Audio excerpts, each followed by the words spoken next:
জেলায় জেলায় কাটমানির অভিযোগ। শিলিগুড়ির ফাঁসি দেওয়ায় বাঁধ মেরামতি করতে গিয়ে বাধার মুখে ঠিকাদার সংস্থা।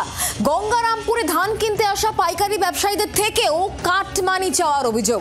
আর এই দুটি ক্ষেত্রেই কাঠগড়ায় রাজ্যের শাসক শিবির।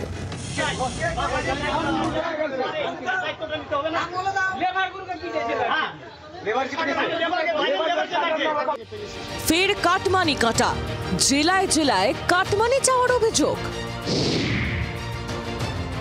শিলিগুড়ি মহকুমার অন্তর্গত ফাঁসি দেওয়ায় চটহাট ফাটামারি থেকে হাপ্তিয়াগঞ্জ পর্যন্ত তিস্তা ক্যানেলের প্রায় 12 কিলোমিটার মেরামতি শুরু করেছে সেচ দফতর।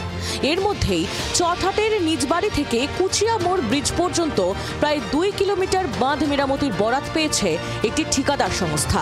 অভিযোগ, কাজ শুরু করতেই কাটমানি চেয়ে চাপ দেয় যুব তৃণমূলের অঞ্চল সভাপতি ও তার লোকজন। টাকা দিতে না চাওয়ায় ঠিকাদার সংস্থার যাবতীয় যন্ত্রপাতি নদীতে ফেলে দেওয়া হয় বলেও অভিযোগ। এরা ধমকি দিচ্ছে যে এখানে টাকা না দিলে তোমাদের মারবো, চটহাট ঢুকতে দিব না, কাজ করতে দিব না, কোনো জায়গায় শান্তি পাবা না। মারবো মানে প্রাণে মারার ধমকি দিচ্ছে বাবাকে, আমাকে, আমার ফ্যামিলির লোকদের।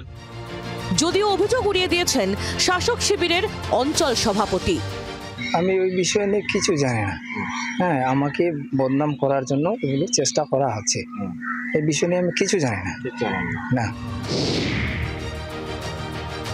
কাটমানির অভিযোগে সরগরম দক্ষিণ দিনাজপুরের গঙ্গারামপুরও।